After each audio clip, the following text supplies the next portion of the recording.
TOEFL reading পড়লেই বুঝি না, প্যাসেজ পড়ি ঠিকই কিন্তু সম্পূর্ণ মিনিং আয়ত্ত করতে পারছি না, প্রশ্নের উত্তর খুঁজে পাচ্ছি না, খুঁজতে গেলে ভুল হয় বা পাই না, অনেক সময় লেগে যায়। এই জায়গাতে যদি আপনি থেকে থাকেন তাহলে আজকের এই লেসনটি শুধুমাত্র আপনার জন্য। Before that, welcome to our channel TOEFL Bangladesh, number one platform in Bangladesh for TOEFL preparation, where we are trying to make your TOEFL journey easy. Learn TOEFL with fun, that is our motto and following that আপনি 24/7 আমাদের সাথে connected থেকে TOEFL preparation নিতে চান, please like our Facebook page and join our Facebook group, সেগুলোর link video ডেসক্রিপশনে দেওয়া আছে। আর আপনি যদি টফেল প্রিপারেশন নিতে যে কোনো ধরনের ইস্যু ফেস করেন, just one comment, or just one comment away from you. Without wasting time, let's roll onto our computer screen.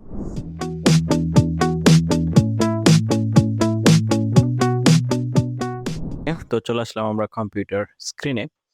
টফেলের reading আমরা পড়ে বুঝি না, আর টফেল রিডিং প্যাসেজ আমরা কিভাবে পড়ে বুঝবো তারই কিছু বেসিক স্ট্র্যাটেজি এবং স্ট্রং স্ট্র্যাটেজি আজকে আলোচনা করার চেষ্টা করব। তো many TOEFL test takers think they must understand every word. No, this is a wrong conception in a passage. আপনাকে সব ওয়ার্ড বুঝতে হবে না। In reality, the TOEFL reading section measures whether you can understand the main ideas, organization and relationships in an academic text. You can still score well without knowing every vocabulary item. আপনার হচ্ছে main idea, organisation and relationships, এই তিনটা জিনিসে মনোযোগ দিতে হবে। প্যাসেজের main আইডিয়াটা কি, কিভাবে গঠিত হয়েছে এবং এদের ভিতরে আপনার হচ্ছে ইন্টারনাল যে কানেকশনটা সেটা কি। তো চলো আজকে 5টা স্টেপ নিয়ে আলোচনা করব, আপনাদেরকে দেখিয়ে দেওয়ার চেষ্টা করব। তো স্টেপ 1, রিড লাইক আ ডিটেকটিভ। একজন গোয়েন্দা যেভাবে আপনার হচ্ছে একটা ক্লু খুঁজে, এভাবে আপনাকে, নট লাইক এ ট্রান্সলেটর, যে হচ্ছে একটা ওয়ার্ড পেলাম, একটা সেন্টেন্স পেলাম, এটাকে ট্রান্সলেট করে অন্য ভাষায় নিয়ে চলে গেলাম, এভাবে না। ডিটেকটিভ ভূমিকা পালন করতে হবে, আপনাকে সজাগ দৃষ্টি রাখতে হবে। তাহলে উইক রিডার্সরা কি করে? ট্রান্সলেট এভরি সেন্টেন্স, প্রত্যেকটা সেন্টেন্সকে তারা ট্রান্সলেট করার চেষ্টা করে। Don't do that. Stop for unfamiliar words. Suppose আপনি একটা রিডিং প্যাসেজ পড়ছেন, একটা পরিচিত, দুইটা পরিচিত, মাঝখানে একটা পাইছেন যেটা আপনার পরিচিত না, তারপরে আবার পরিচিত, আবার পরিচিত, এটা পরিচিত, এটা পরিচিত, এটা পরিচিত, এটা পরিচিত, মাঝখানে আপনার হচ্ছে অপরিচিত। এখন সেক্ষেত্রে এখন কি করা? আপনি কি থেমে যাবেন? যারা দুর্বল রিডার বা উইক তারা কিন্তু থেমে যায়, আপনি থামবেন না। রিড স্লোলি, তারা অনেক স্লো পড়ে। তাহলে একজন স্ট্রং রিডার, যে একজন ভালো রিডার, তার সাইন কি?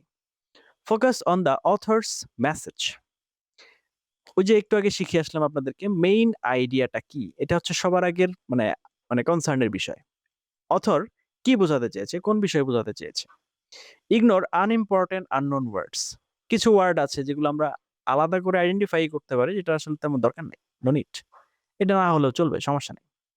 কিপ রিডিং, এবং চালিয়ে যাওয়া। যদি দু একটা নাও বুঝি, চালিয়ে যেতে হবে। Ask yourself after each paragraph, মানে একটা প্যারাগ্রাফ পড়ার পর বা একটা টেক্সট পড়ার পর, what is the writer trying to tell me? Writer আমাকে কি বলার চেষ্টা করছে? এটার আনসার যদি আপনার কাছে থাকে, তার মানে আপনি রিডিং প্যাসেজ বুঝে গিয়েছেন বা আপনার পড়ার জন্য ইনাফ। আর যদি সেটার আনসার আপনার কাছে না থাকে, তার মানে হচ্ছে আপনি কি আছেন? পিছনে পড়ে আছেন। Step 2, understand the structure of academic paragraphs. Almost every TOEFL paragraph follows this pattern. তাহলে topic sentence, explanation, examples and conclusion. ঠিক আছে? টপিক সেন্টেন্সে এই এটা থাকে, মানে যত হচ্ছে TOEFL প্যারাগ্রাফ আছে তারা এটা ফলো করবে। একটা টপিক সেন্টেন্স আসলে তার এক্সপ্লেনেশন আসবে, এক্সাম্পলস আসবে এবং কনক্লুশন আসবে। চলেন তাহলে এক্সাম্পল আকারে দেখাই। একটা প্যারাগ্রাফ, তাহলে প্রথমে কি আসছে দেখেন, কি আসবে প্রথমে? ফার্স্টে এক্সপ্লেনেশন, টপিক সেন্টেন্স, তারপরে এক্সপ্লেনেশন। এই যে topic sentence first. Photosynthesis is the process by which plants convert sunlight into chemical energy. এবার explanation. During this process, plants absorb carbon dioxide from the atmosphere and water from the soil. এরপরে হচ্ছে কি আসবে? Example আসবে. These materials are transformed into glucose, which provides, ঠিক আছে? তো আমরা হচ্ছে এটা দিলাম। তো এক্সাম্পলস আসলো, এক্সপ্লেনেশন আসলো, তারপরে কনক্লুশন আসবে। Which provides energy for plant growth. For example, trees depend on photosynthesis to produce the nutrients they need. আমরা যদি এটাকে অ্যানালাইজ করি, দেখেন প্রথমে টপিক আসছে, কি topic? Photosynthesis is the process by which plants convert sunlight into chemical energy. মানে সালোক সংশ্লেষণ যে প্রক্রিয়া, এখানে গাছ কি করে? সূর্যের আলোকে কেমিক্যাল এনার্জিতে রূপান্তরিত করে। এটা এক্সপ্লেইন করছে কি এভাবে, plants use carbon dioxide and water. Result, They produce glucose. For example, tree use this process instead of remembering every sentence. মানে এই যে এখানে আপনাদেরকে ভেঙে ভেঙে দেখালাম, সম্পূর্ণটা হচ্ছে ভাগ ভাগ করে না রেখে summarize the paragraph in one line. The paragraph explains how plants make food. কিভাবে গাছ নিজেদের খাবার তৈরি করে সেটা বোঝায়। This often enough to answer many questions. এটা আপনার অনেক কোয়েশ্চেন আনসার দেওয়ার জন্য যথেষ্ট, more than enough. Now step 3, read paragraph by paragraph. Do not try to memorize the entire passage. No. Instead, after each paragraph, প্রত্যেকটা প্যারাগ্রাফের পরে নিজেকে প্রশ্ন করুন, what is the main idea of this paragraph? Why did the author write this paragraph? এই paragraph author কেন লিখেছে? How does it connect to the previous one? এটা কিভাবে আগেরটার সাথে যুক্ত হয়েছে? এক্সাম্পল কি? প্যারাগ্রাফ 1 কি বলছে? Dinosaurs first appear 230 million years ago. মানে হচ্ছে প্যারাগ্রাফ 1 প্রথম কি বলছে? ডাইনোসর প্রথম অ্যাপিয়ার হয়েছে 230 মিলিয়ন বছর আগে। মেইন আইডিয়া কি? Introduction to dinosaurs. Okay. Paragraph 2 কি বলছে? Scientist believe climate change influenced their evolution. বৈজ্ঞানিকরা বিশ্বাস করেন যে ক্লাইমেট চেঞ্জ তাদের হচ্ছে এভলিউশনকে প্রভাবিত করেছে। মেইন আইডিয়া কি? Climate affected dinosaur development. Paragraph 3, many dinosaur species eventually became extinct. তারা বিলুপ্ত হয়ে গেছে কিভাবে? Reasons for extinction, now you already understand the passage's structure. তো আপনি মোটামুটি এটা কিন্তু বুঝে গিয়েছেন ঘটনা কি। Now step 4, notice signal words. This words reveal relationships between ideas. তার মানে হচ্ছে আপনাকে কি করবে? এগুলো সিগন্যাল দিবে যে একটা আইডিয়ার সাথে আরেকটা আইডিয়ার কানেকশনটা কেমন। আমরা এক্সাম্পল দেখব। প্রথমে আমরা যদি দেখি এডিশন, মানে যোগ করার ক্ষেত্রে furthermore, moreover, in addition also, সবগুলোই হচ্ছে আইডিয়াকে কানেক্ট করার ব্যাপারে, যোগ করার ব্যাপারে। তাহলে মিনিং কি? The author ads another idea, মানে একটা আইডিয়া অলরেডি বলেছে তার সাথে প্লাস করেছে আরো একটা আইডিয়া। এটাই হচ্ছে এগুলোর কাজ। তাহলে কন্ট্রাস্ট কি? বিপরীত। এটা যদি পজিটিভ হয় এটা কি হবে? নেগেটিভ হবে। এটা যদি নেগেটিভ হয় তাহলে এটা পজিটিভ হবে। তাহলে however, nevertheless, although, on the other hand. তাহলে মিনিং কি? The author changes direction. আগে যেটা ছিল সেটা ডিরেকশন চেঞ্জ হয়েছে। যেমন example, the theory was popular, however later evidence challenged it. আগে কি ছিল? পপুলার ছিল, পজিটিভ ছিল, পরে যা লেটার চ্যালেঞ্জ করা হয়েছে তার মানে নেগেটিভ হয়ে গেছে। তাহলে মিনিং কি বলছে? Old idea, new conflicting idea, cause and effect, because therefore thus consequently as a result. Okay. তারপর এক্সাম্পল কি বলছে? Temperatures increased, ice melted, sea levels rose. Okay. তাহলে examples, look for example, for instance, such as. তাহলে remember, examples support an idea, they are rarely the main point. Comparison, similarly, likewise, in the same way. Okay. এটা হচ্ছে তুলনা বোঝানোর ক্ষেত্রে এটা আমরা ব্যবহার করব। তো step 5, make a mental outline. আপনি মানসিকভাবে এটাকে একটা ফ্রেমওয়ার্কের ভিতরে ফেলার চেষ্টা করেন। আপনার মনে মনে এটাকে একটা আউটলাইন করে ফেলার চেষ্টা করতে হবে। Instead of remembering every sentence, remember the flow. ঠিক আছে? আপনার মুখস্থ করার দরকার নাই তো। তাহলে এক্সাম্পল প্যাসেজ প্যারাগ্রাফ 1। ওকে। এভাবে আপনি একটা করে ফেলেন যে paragraph 1, introduction to volcanoes. Paragraph 2, how they form, কিভাবে তৈরি হয়েছে। তারপর প্যারাগ্রাফ 3, ডিফারেন্ট টাইপস। প্যারাগ্রাফ 4 হচ্ছে effects on people. Paragraph 5, modern research, you know now where information is likely to be found. এখন আপনি কিন্তু নিজেই বুঝতে পারবেন যেটা কোন জায়গায় কোনটা পাওয়া যেতে পারে। এক্সাম্পল অফ অ্যাক্টিভ রিডিং, আপনি যদি অ্যাক্টিভলি রিডিং করতে চান সেটার এক্সাম্পলটা কেমন হওয়া উচিত? দেখেন, আমরা একটা প্যাসেজ আছে এটা দেখি। প্যাসেজটা কি? মৌমাছি নিয়ে, হানিবিস।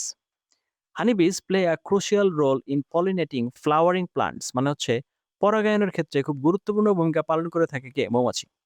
অ্যাজ বিজ কালেক্টস নেক্টর, যেহেতু তারা এখানে মধু সংগ্রহ করে, pollen sticks to their bodies and is transferred from one flower to another, একটা থেকে আরেকটা কিন্তু তাদের শরীরের মাধ্যমে চলে যায়। This process increases plant reproduction, তাদের যে ফল উৎপাদন এটা বাড়ে, and contributes significantly to agricultural production, কৃষি উৎপাদন। Without bees, many crops would produce lower yields, মানে এটার সংখ্যা খুব কম হবে এটা ছাড়া। তাহলে ask these questions. Question 1, what is the topic? হানিবিজ নিয়ে আলোচনা হয়েছে। Question 2, What is the main idea? Honeybees are essential pollinators that help plants reproduce and support agriculture. তার মানে মৌমাছি আমাদের হচ্ছে আপনার গাছের যে নতুন গাছ, চারা গাছ তৈরি হওয়া সেই ক্ষেত্রে এবং হচ্ছে কৃষি উৎপাদনের ক্ষেত্রে গুরুত্বপূর্ণ। তাহলে কোয়েশ্চেন 3 কি বলছে? What are the supporting details? Collect nectar, carry pollen, help reproduction, increase crop production, এগুলো হচ্ছে কি প্রয়োজনীয় বা দরকারি। One sentence summary. Bees help plants reproduce to transferring pollen, making them important for agriculture. Okay. How to handle difficult vocabulary. The example কি বলছে? The Arctic fox possesses dense fur that provides excellent insulation against extremely cold temperatures. Suppose you don't know insulation, মানে হচ্ছে এটাকে জড়িয়ে রাখা আর কি। Can you still understand the sentence Arctic fox? ওই শীতের ওই অঞ্চলের যে শিয়াল, ডেন্স ফার, তাদের কিন্তু ফার অনেক ঘন, নর্মালের চাইতে স্বাভাবিক। এক্সট্রিমলি কোল্ড তাদেরকে ইয়ে করে। Even in fur, dense fur helps protect the fox from the cold. That is enough for most TOEFL questions. যথেষ্ট। The why method. After every paragraph, প্রত্যেকটা প্যারাগ্রাফ পড়ার পর ask, why did the author include this paragraph? Example কি? Paragraph. Scientists recently discovered a fossil that changed previous theories about bird evolution. তো আপনার হচ্ছে scientist কি করছে? রিসেন্টলি ডিসকভার্ড আ fossil, তারা হচ্ছে একটা ফসিল পেয়েছে দ্যাট চেঞ্জড প্রিভিয়াস থিওরিজ, আগের যে থিওরি ছিল চেঞ্জ করে ফেলছে অ্যাবাউট বার্ড এভলিউশন, পাখির যে বিবর্তন হয়েছে।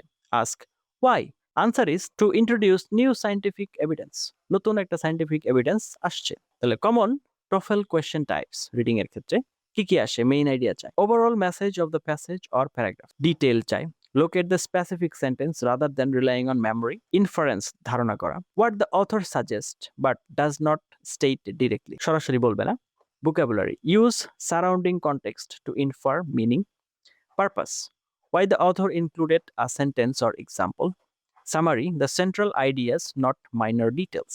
এই জিনিসগুলো আমাদের খেয়াল রাখতে হবে। এই স্যাম্পল কোয়েশ্চেনগুলো আসতে পারে, মেইন আইডিয়া চাইতে পারে আপনার কাছে, ডিটেল চাইতে পারে, ইনফারেন্সিং বলতে পারে, vocabulary, purpose and summary. Normally হচ্ছে এই জিনিসগুলোই আপনার TOEFL রিডিং এ আপনার কাছে চেয়ে থাকবে বা চাইবে। তাহলে ডেইলি প্র্যাকটিস রুটিন, হ্যাঁ, 30 to 40 মিনিটস এর একটা শিডিউল দিচ্ছি।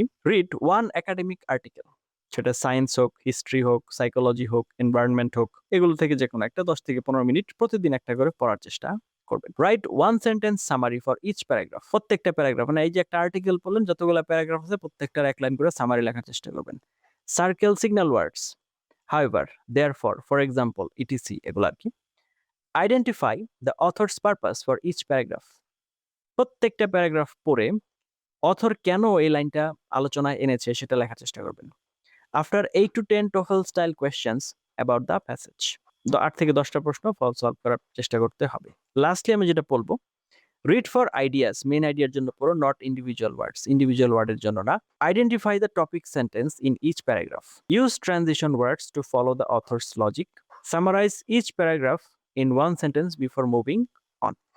এইভাবে আপনি হচ্ছে মাথায় রাখার চেষ্টা করবেন। লাস্ট কি বলবো, build a mental outline of the entire passage, নিজের মাথায় একটা আউটলাইন তৈরি করার চেষ্টা করুন। When you encounter an unfamiliar word, যখন আপনি একটা আনফ্যামিলিয়ার ওয়ার্ডে পড়ে যাবেন, ইউজ কনটেক্সট, টোটাল সিচুয়েশনটা কি বোঝার চেষ্টা করুন, কোন বিষয় নিয়ে কথা বলা হয়েছে, কেন কথা বলা হয়েছে, and keep reading unless that word is essential to the question, খুব বেশি জরুরি না হলে পড়া চালিয়ে যান, এটা দরকার আমাদের জন্য। কনসিস্টেন্ট প্র্যাকটিস, মানে প্রতিদিন আপনার রিডিং পড়তে হবে, এটা হচ্ছে গুরুত্বপূর্ণ বিষয়। তাহলে আপনার যে বিষয়গুলো আছে, যেগুলো বলেছি, এগুলো যদি ঠিকঠাক মতো কাজে লাগান, আপনার আপনার যে প্রবলেম বা আপনার যে ল্যাকিংস আছে, আপনি খুব দ্রুতই ওভারকাম করে ফেলতে পারবেন হোপফুলি। এতক্ষণ পর্যন্ত সাথে ছিলেন তার জন্য অনেক এবং অনেক ধন্যবাদ। আশা করি TOEFL রিডিং স্ট্র্যাটেজিস সম্পর্কে একটা বেসিক আইডিয়া পেয়েছেন। এখন আপনাদের এগুলো কাজে লাগাতে হবে। আপনি যদি রেগুলার প্র্যাকটিস না করেন, অ্যাটলিস্ট আপনি যদি কাজে লাগাতে যান, বুঝতে পারবেন আপনি কতটুকু পারছেন। না পারলে তখন এটা ফিগার আউট করতে পারবেন কোথায় পারছেন না। তার জন্যও আপনার প্র্যাকটিসে যাওয়া উচিত। তো দয়া করে প্র্যাকটিসে যান। আপনাদের কাছে আমার রিকোয়েস্ট থাকবে, প্র্যাকটিস করুন। প্র্যাকটিস করলে আপনি জিনিসগুলো আরো ভালো বুঝতে পারবেন। আপনার TOEFL জার্নিকে সহজ করে আমাদের উদ্দেশ্য। We will be there for you whatever the situation. We are just one comment away from you. আপনাদের থেকে একটা কমেন্টের দূরত্বে আছি। Any situation, just reach out to us. ইনশাআল্লাহ আমি আছি, আমার সম্পূর্ণ টিম আছে। এতক্ষণ মতো সাথে ছিলেন তার জন্য অনেক ধন্যবাদ। এই ধরনের আরো এবং আরো অনেক ইনফরমেটিভ পাওয়ার জন্য দয়া করে চ্যানেলটি সাবস্ক্রাইব করে পাশে থাকতে ভুলবেন না।